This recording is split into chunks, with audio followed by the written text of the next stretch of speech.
দর্শক আসসালামু আলাইকুম। হাতে দেখতে পাচ্ছেন 12 মাসি আমরা। এই গাছে প্রচুর পরিমাণে আমরা হয়। গেল 3 বছর থেকে মাউন্ট ভাই নার্সারিতে এসে এই গাছের প্রতিবেদন করছি আমরা। এই আমড়াটা ছোট গাছ থেকেই ফল দেওয়া শুরু করে। এই আমড়া গাছ যারা ছাদে রোপণ করবেন অথবা মাঠে রোপণ করবেন, কিভাবে রোপণ করবেন, এই আমড়ার চারার প্রাইস কীরকম থাকবে, সার্বিক বিষয়ে জানানোর চেষ্টা করব। তাই যারা ভিডিওটি শুরু করছেন শেষ পর্যন্ত দেখলে মাউন্ট ভাইয়ের নাম্বার ঠিকানা আমরা স্ক্রিনে দিয়ে দিব। নাম্বার ঠিকানা নিয়ে ওনার সাথে যোগাযোগ করে এই আমরা চারা সহ ফলজ বনজ ঔষধি গাছে চারা ক্রয় করতে পারবেন। চলুন তাহলে এই আমরা সম্পর্কে একটু ধারণা দেওয়ার চেষ্টা করি আপনাদেরকে। মাউন্ট ভাই আসসালামু আলাইকুম। ওয়ালাইকুম আসসালাম। কেমন আছেন ভাই? আলহামদুলিল্লাহ ভালো আছি। এই গাছটার বয়স কতদিন হবে? গাছের বয়স 5 বছর প্লাস হয়ে গেছে। এখন সাইজ কতটুকু আছে? মোটামুটি 9 ফিটের মতো হয়ে গেছে। 9 ফিট। এই 9 ফিট গাছে আনুমানিক কত কেজি ফল পাওয়া যায়? এখানে আপনার কয়েক হাজার ফল আছে এই গাছটাতে।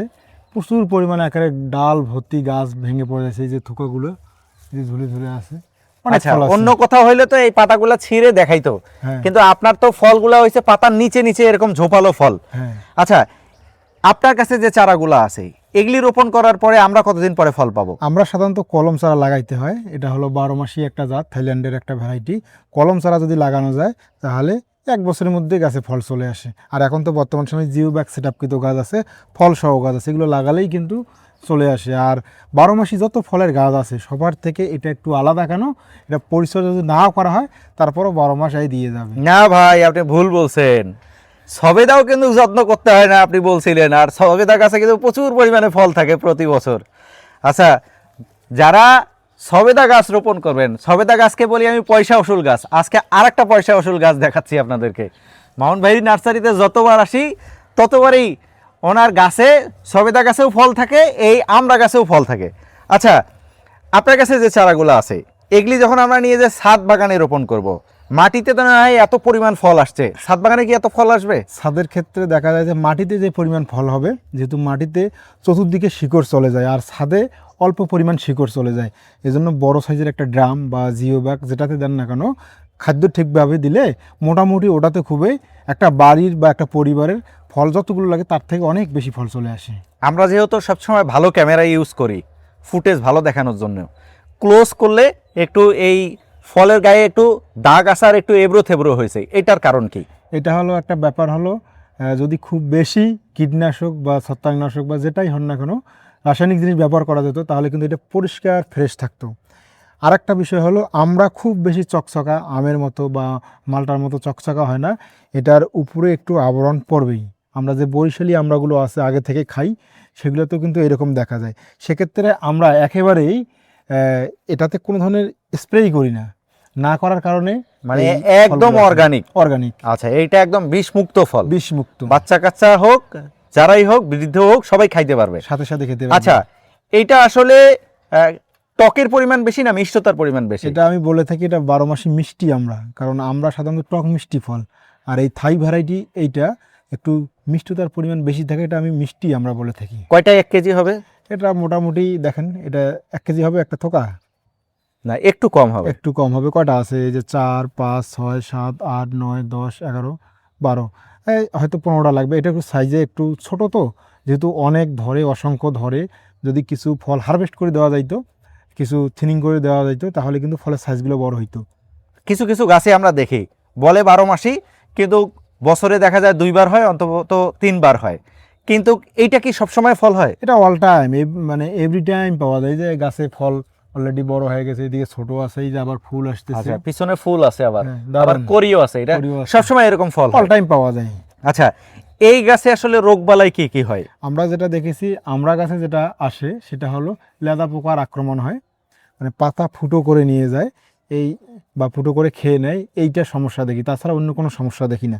যদি ফল ঝরে যাওয়া বা পানির অভাব হলে সেক্ষেত্রে একটা সমস্যা হয়, যে বোরন সার ব্যবহার করতে হবে, এবং পানি যদি না হয় অনেক সময় গাছ ঝিমিয়ে যেতে পারে ছাদের ক্ষেত্রে বা বাগানের ক্ষেত্রে।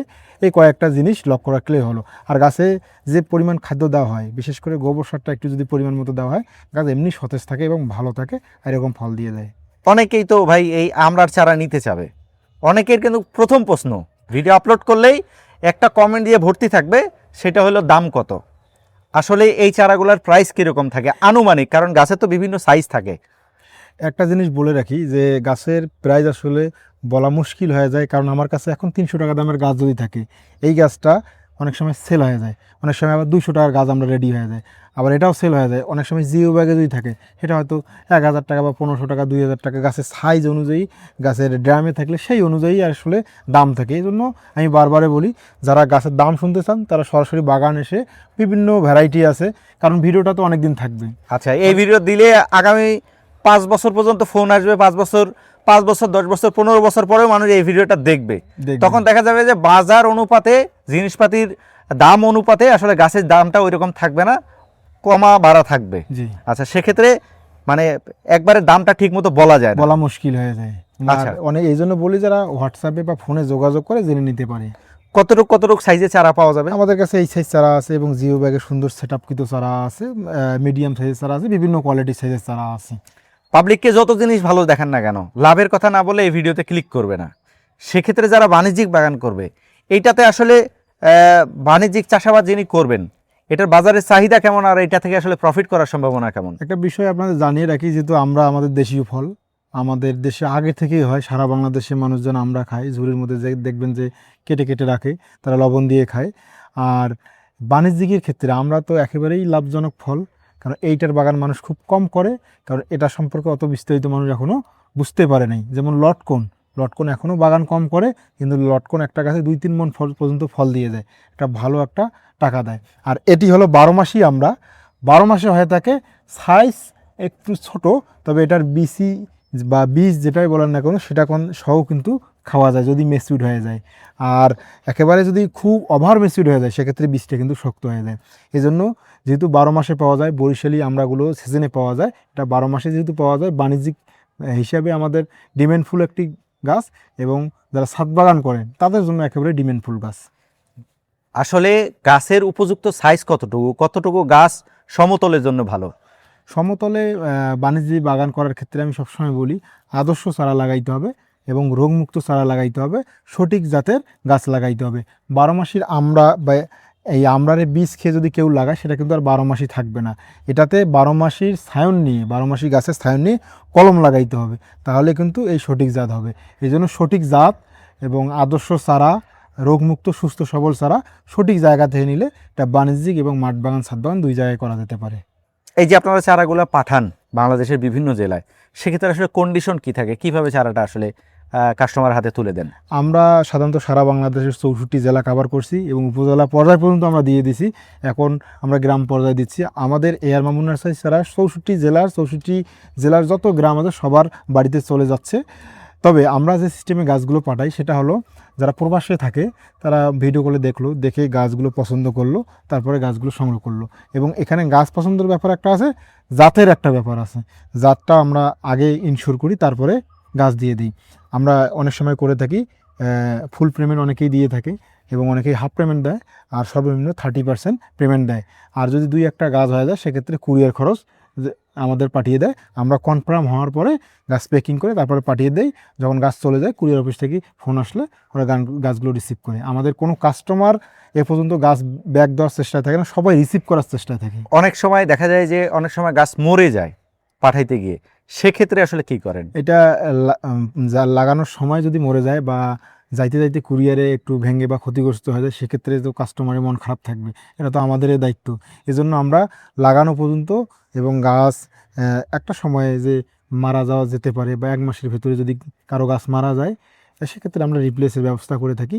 এবং পরবর্তীতে হয়তো 2 মাস 3 মাস পরে, সেদিন যেমন একজন 4 মাস পরে যোগাযোগ করছে, ভাই আমার গাছ এখন মারা গেল, সেক্ষেত্রে তার কাছেও আমরা কিছু ডিসকাউন্ট করে চারা আমরা দিয়ে দিই। আচ্ছা, পরবর্তীবার ডিসকাউন্ট করে কিছু চারা দিয়েছেন? দিয়ে দিই। আচ্ছা, ভিডিও বড় করব না, আমরা খুবই সুস্বাদু একটা জিনিস, চমৎকার জিনিস, এটা পছন্দ করে না এমন কোনো মানুষ খুঁজে পাওয়া যাবে না। অনেকেই বাড়িতে গাছ রোপণ করে আপনার মতো ফল খেতে চাইবে, সেক্ষেত্রে একটা ঠিকানার প্রয়োজন হয়। আপনি নামসহ ঠিকানাটা বলবেন। আমি এআর মামুন, আমাদের নার্সারি হলো রংপুর বিভাগের নীলফামারী জেলা, জাতীয় পুরস্কারপ্রাপ্ত এআর মামুন নার্সারি। এবং সেই সাথে সাথে আমরা নীলফামারী জেলা বৃক্ষমেলায় টানা 11 বার প্রথম হয়েছি এবং নীলফামারী জেলা নার্সারি মালিক সভাপতি আমি।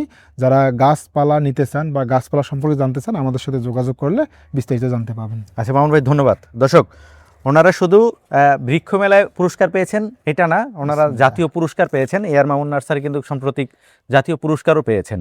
একটা নার্সারির আসলে গুণগত মান ভালো না হলে জাতীয় পুরস্কার পাওয়া যায় না আসলে।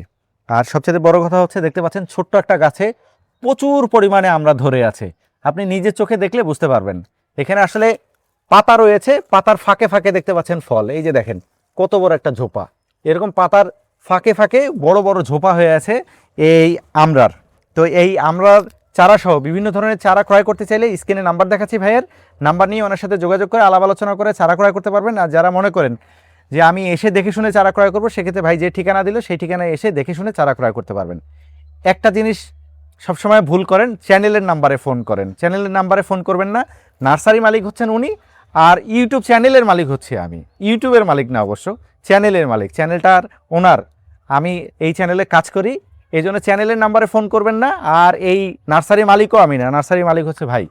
এই বিষয়টা মাথায় রাখবেন। আর এরকম ভিডিও নিয়মিত পেতে চাইলে এখনই পেজটি ফলো করুন, চ্যানেলটি সাবস্ক্রাইব করে আমাদের সাথেই থাকুন। আর যারা নিয়মিত আমাদের ভিডিও দেখেন, বেশি বেশি শেয়ার করবেন, লাইক করবেন, কমেন্ট করবেন, সেক্ষেত্রে আমরা উৎসাহিত হয়ে আপনাদেরকে নতুন নতুন জিনিস দেখানোর চেষ্টা করব।